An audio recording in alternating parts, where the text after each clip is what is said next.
And welcome back to your weekly Husker updates. We are going to be recapping Nebraska's second week of spring practice. We're recording this on Thursday night. Jim, how are you doing? Doing great.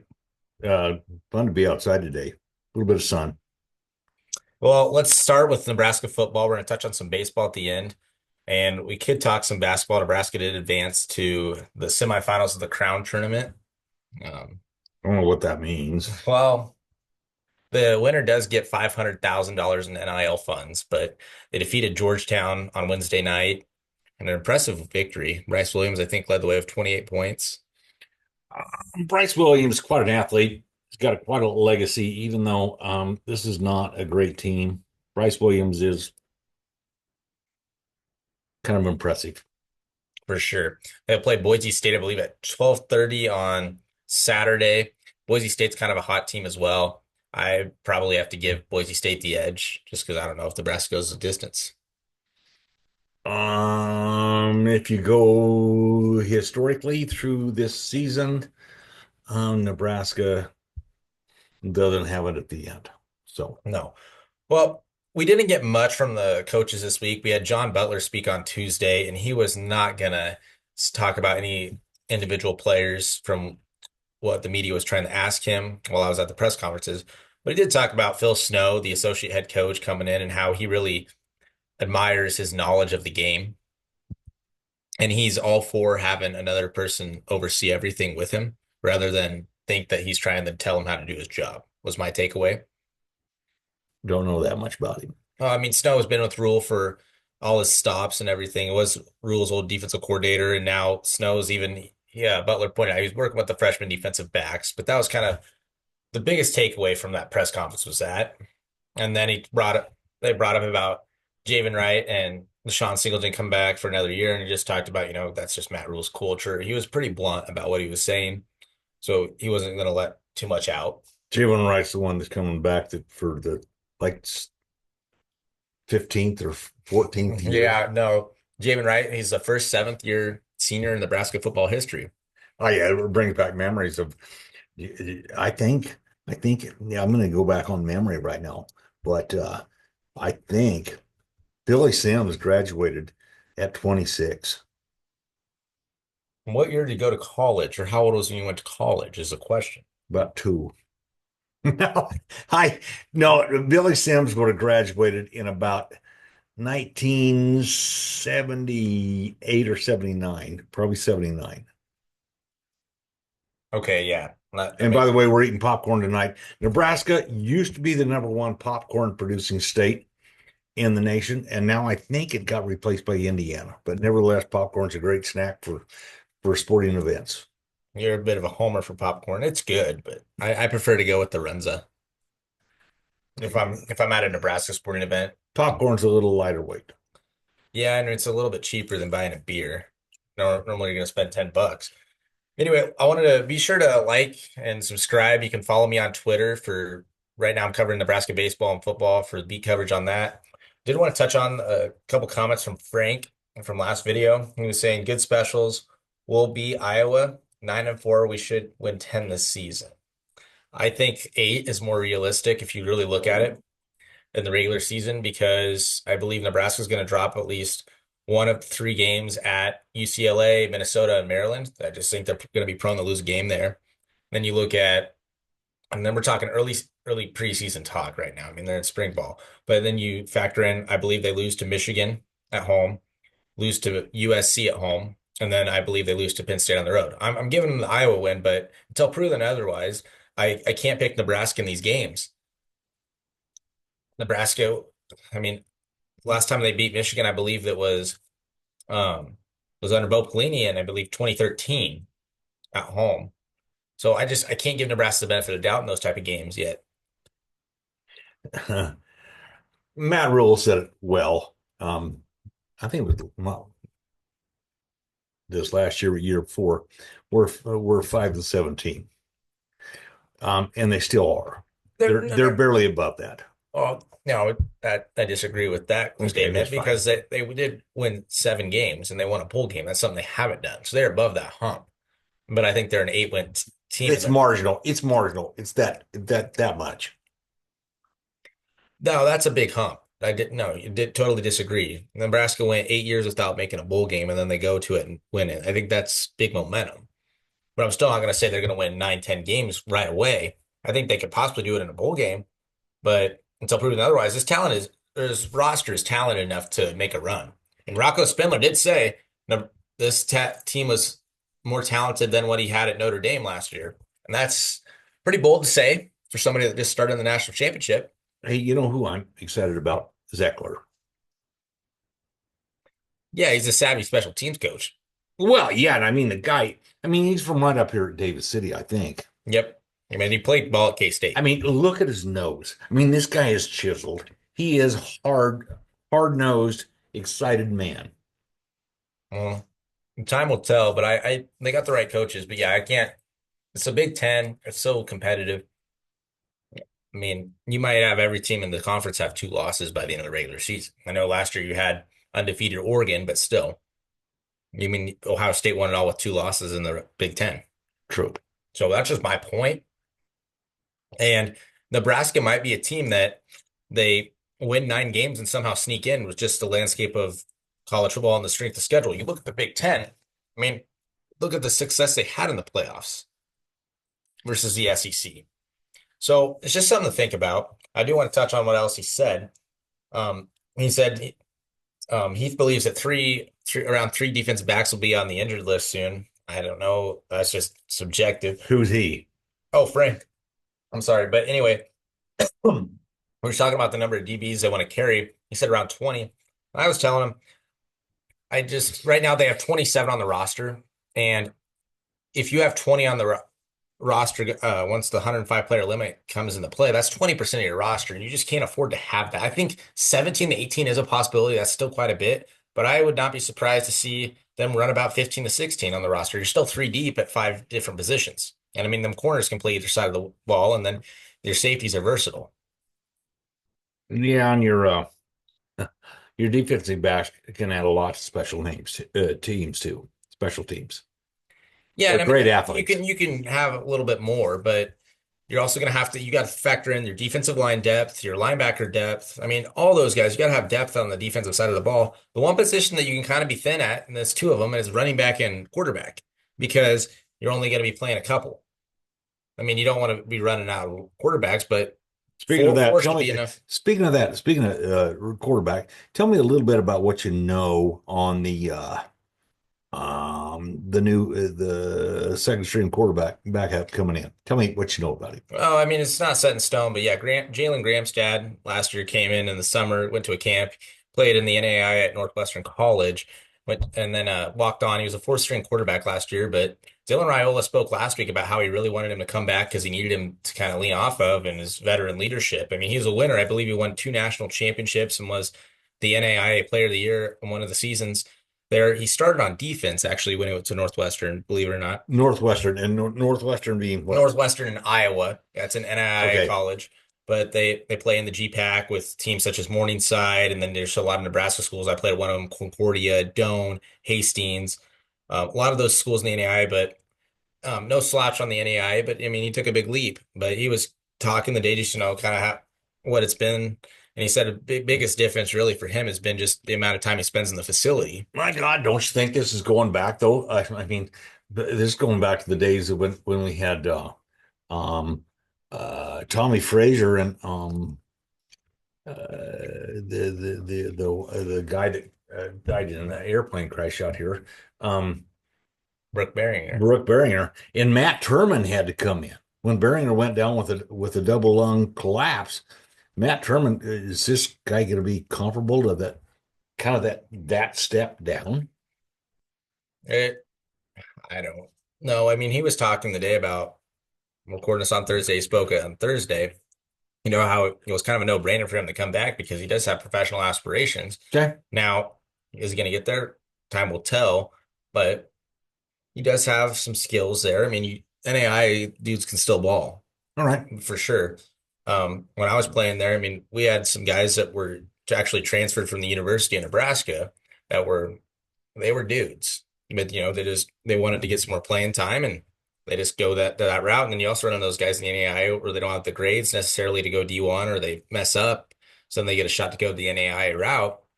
And it's kind of similar to JUCO ball in some ways. You also, I will say something about the NAIA is you have some people there that don't belong on the football field. They just want to be a part of the team, and they might have played a little bit in high school, but they're really not athletically gifted, with all due respect. So there's a big drop off between talent and that aspect, but dudes can still ball. I think Gramstad is a good leader, and I would not be shocked to see him to be the number two quarterback. Holgerson last week even was saying right now he is the number two quarterback. Marcos Davila coming in from Purdue, really talented quarterback. And then you also have TJ Lateef, both former four-star quarterbacks. Now just the time to develop. It's Dylan's quarterback spot, but Gramstad, I think, is a good veteran to have in the room. And I think that if anything, he's more of a mental component to Dylan's game. Got it. But Okay, doke. I did want to talk about what Javin Wright said because he was talking about, he had the blood clots last year. Um, he was missed the first four games, and then when he came back, the dude wasn't allowed to tackle in practice because of his blood clot issue. That was just medically, it was kind of a really unique situation. So he'd be tackling on game days full go, and he was still able to rack up, I believe it was 34 tackles in the last 9 games, rotating in at the linebacker position. He's coming back for his seventh year, but he's been through a lot of adversity. I wrote a story upon Wright, and it was just, the dude gets to link in 2019 red shirts. Then to go in the 2020, you have that whole fiasco, but the dude, I believe he tore his ACL, but he was out for the season with the injury he had. And then he gets to 2021, he finally gets in 2 games, but then he has pretty good red shirt sophomore season, as you could say, because he had the red shirt and then the COVID year. So then tie that in with the medical red shirt, but he gets in, and then has a good sophomore season, plays, and I believe all the games on special teams, and then rotates in a little bit on defense. And then his junior season, you saw him making some moves for the black shirts, and they moved him to linebacker. He used to be a safety. Well, I think Nebraska's defense looked good the last 2 games of the year, especially in the bowl game, even with some voids. Yeah, I'd say the defense was last year. Way ahead of the offense by about two down. Yeah, and I mean that was the strength of the team last season, but yet they were also hit or miss at times. The only miss was Indiana. Now I disagree. UCLA, USC, your coverages getting blown. Yeah, but God, there was Illinois, yeah, your but missed okay, but tackles. USC, UCLA, there was if you can't score 30 points, Well, I'm not saying the offense was great, but I mean we're on the same page. The defense was strengthened, but I believe this year is going to be an offensive team. yeah. I just the nature of what it's going to be. But don't kid yourself. When Matt Rule first got to Lincoln, everybody was talking about the concerns about the defensive line, and yet in his first season, that was the strength of the team. The past 2 years, the strength of Nebraska's team has been on the defensive line. So might have to give Matt Rule a little bit of, or back him up a little bit and expect that Nebraska is going to have a solid defensive line. Williams Nwaneri, when I saw him at practice last week, my gosh, is that dude freaking huge. 6'7", 260, and doesn't look like he's got much of body fat on him. Keona Davis looks like he's really just, Going to be able to play. I mean, that dude, he's big. And you got Riley Van Poppel, you can plug in at nose, he can play a three tech. I mean, you Man, got Poppy, tell me more about him. Van Poppel. Yeah. I mean, so he came in, played as true freshman a little bit, and then of course last year they wanted to redshirt him because you had Ty and Nash. Now, should they have? That's a debatable question, but you did keep his red shirt on, and he was able to play in 4 games plus the bowl game. That's a guy to. I think that's your starting kind of Nash position right there. But you also have Elijah Judy too, and Elijah Judy was speaking about on Tuesday to the media and how he's kind of progressed and how he expects to kind of be the veteran leader of the group.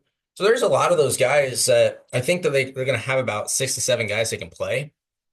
Now, I just don't see anybody being at Ty Robinson's level necessarily, or at least on that interior force side. Now, Williams might be more of a pass rush threat. Now, in the run game is where the biggest concern is. I think Nebraska is going to have a better pass rush this season, but are they going to have the type of run support on the interior? I mean, when I we thought had, we I thought we still last year our biggest weakness on defense was was the outside um tying up the outside run. They could sneak outside on us and for God's sakes, get 20 yards pretty fast. well, that's what I was saying. The defense, I mean, the Illinois game was one of the worst, I thought, with their perimeter tackling. Right. So that's something to watch. They were talking about the defensive backs. I'll revert back to Butler and just how competitive it is. And he brought up that they brought in some guys. It's like very competitive competition going on during spring right now. We were kind of talking about the roster numbers. That is one of the most intriguing positions to watch throughout spring. I mean, you can talk about the offensive line, the receivers, and the defensive line, but I fully believe 10 guys are getting cut. I know it won't happen till fall, but that's something to really look at. And that's got to be something to think about too. You ever thought about this? So they're not going to cut until fall camp the way it sounds, like after fall camp. So these guys are going to go through train through the whole summer What just a to, bitch. I mean, What a bitch. because To sweat that way, lift that way, and then get cut. you really think about it because these guys, whether they're getting a degree or not, devoting their full life. I mean, that's their number one priority, no matter what you want to say, especially nowadays. Football is number one priority for these student athletes. I put that in quotations because they are students, but they are entertainers now. They're not amateurs. They're getting Hmm. paid. Now, some of them aren't, but it's just something to think about if you look from that perspective, busting your ass all summer. But or on the football, Donovan Raiola, the offensive line coach, spoke today, and he was kind of the same way as Butler and the rest of the coaching staff's been. That he's talking about these offensive linemen, he's got these guys injured, and then we want to ask about a Tyler Knox, Sam Sledge, and of course he just praises every one of them. And that's you don't blame a coach for doing that. He doesn't want it. You're having competition right now. You Right. don't want nobody to get too hot of it or high of a head, and you don't want anybody to feel that they're why even try right Right. now. But he did talk about his nephew, and he reverted back to what Dana Holgerson said last week, and Glenn Thomas spoke today too, and they all said the same thing. They just really see his maturity, his leadership taking over, and I think that is kind of the biggest thing, the takeaway. If you're having all these coaches say that, that should mean that he has matured a little bit. Well, I would think so. I mean, I think that he needed some more fire in him, and you kind of saw that a little bit, especially in the bowl game when he went and slid and then got in the guy's face, whether he should have or not. It just you saw a little bit of fire, is all I'm saying. So if you're a Husker fan, I think that's the biggest takeaway there. And then they're also acknowledging, yeah, I mean, Thomas brought up, he said he made 400 plays or took 400 plays and then showed Raiola, hey, right here, you did the right job. Here, you screwed up. Here, you should have ran. Here, you should have thrown it. So it take it all with a grain of salt is what my perspective. Yeah, and I think this offensive line that's coming in, which will make things hugely different, is going to be better than last year by about, I'm going to make a gross statement, about 30 to 40% better than last year's. Wow, that's a bold statement to put out It there. is. I mean, is that It's because my because buddy's gone. I was kind of thinking you were kind of foreshadowing that, but Yeah, it's because my buddy's gone. well, they got Rocco Spindler, Elijah Pritchett, but Yep. Matt Rule will speak on Saturday. We'll release this on Friday, and the Huskers will have their first big scrimmage, from what my understanding. So that'll be intriguing to see what he says. Maybe he kind of drops some hints of who really performed well. So when we record next week, that'll be something that we can maybe talk about, and it doesn't have to be specifically the offensive line, but just what they were seeing. Um, Next Tuesday, Nebraska will have Marcus Satterfield speaking. I imagine Heinrich Haarberg will speak. Really? Yeah, well, I don't know if anybody's going to ask about yards per play, but Dan, I don't think they will. Um, I'm trying to think the other one. Oh, I think it's EJ Barthel, the running backs coach, and then the close out the week. Not so sure. Kind of excited Or to see what Dvorak. Emma Johnson can do this year. Well, I'm doing a class project right now, and I'm comparing his freshman and sophomore stats to Roy Halou, Amir Abdullah, and Rex Burkhead. And the only thing that isn't necessarily on track is his touchdowns.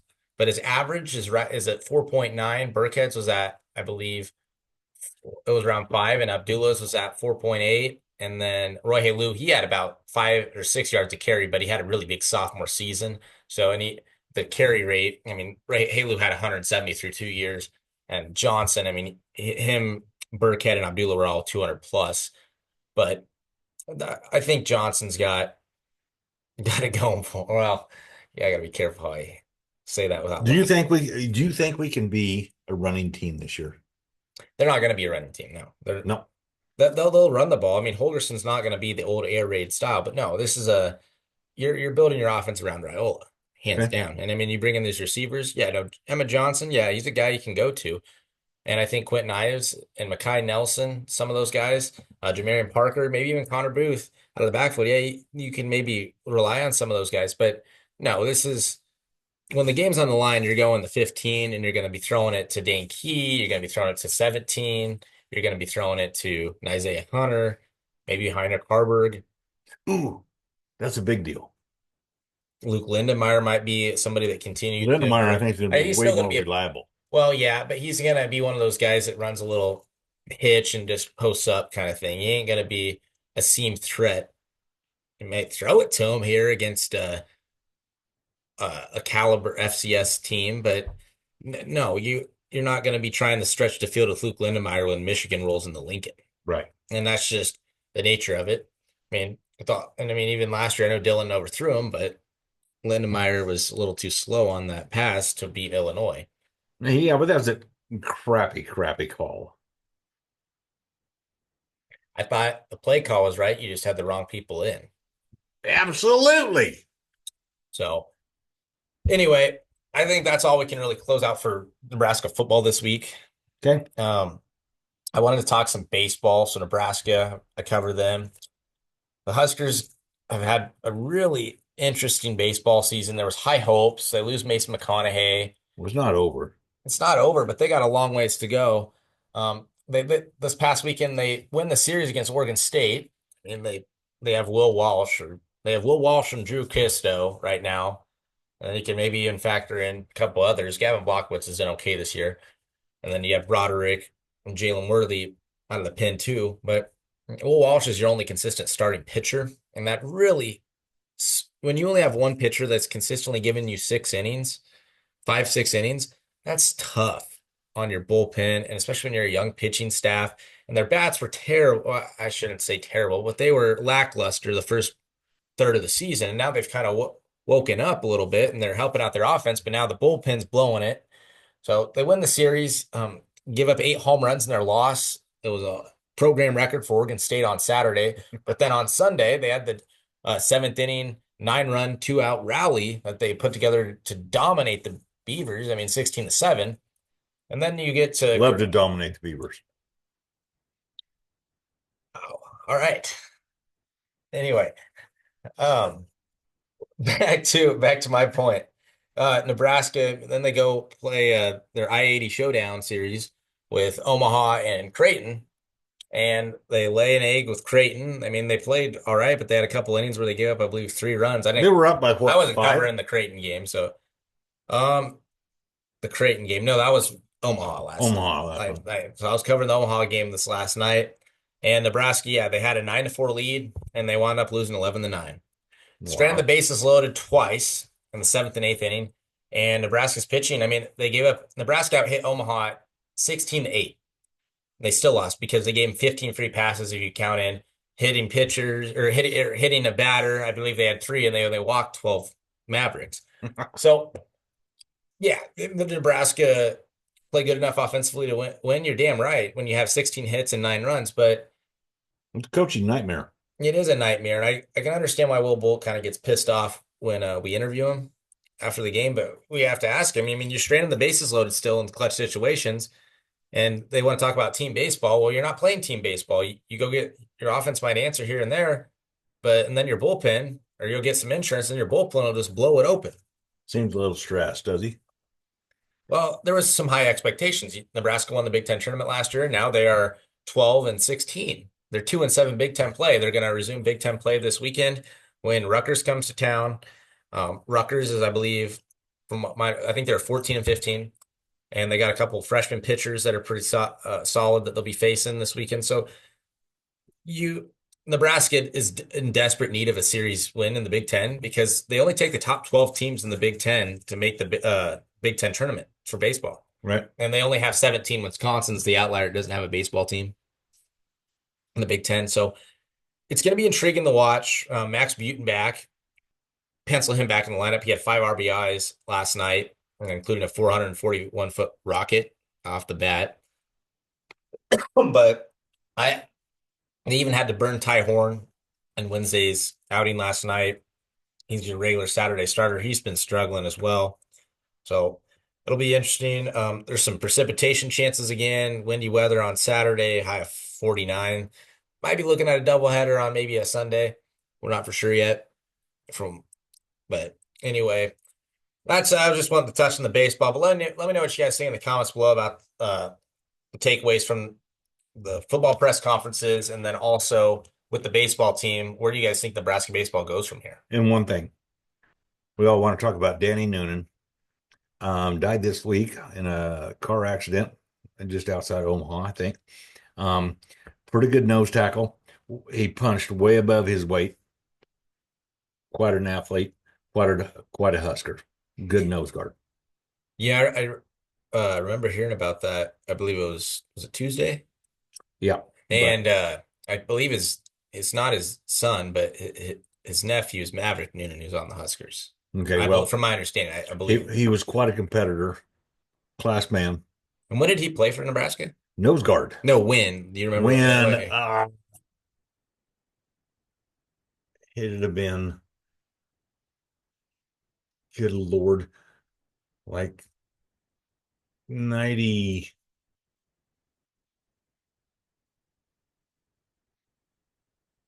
Man, I don't know. It's like 89 through 93, something like that. Okay. Oh, and also, so if we get Thanks some, for putting me on the spot on that one. no, I was curious. I wasn't alive during that era. Oh, anyway, do want to give a little bit of an incentive. If there are people, if we get to 100 subscribers by the 1st of June, Jim is getting on Twitter. Really? We're at 42, so I think that's a Why pretty would I get on Twitter? drop a comment and give a reason why Jim should get on Twitter, and he might decipher. But get him. I'm Anyway, like, guys, anyway, thank y'all for listening. And go Big Red. all right.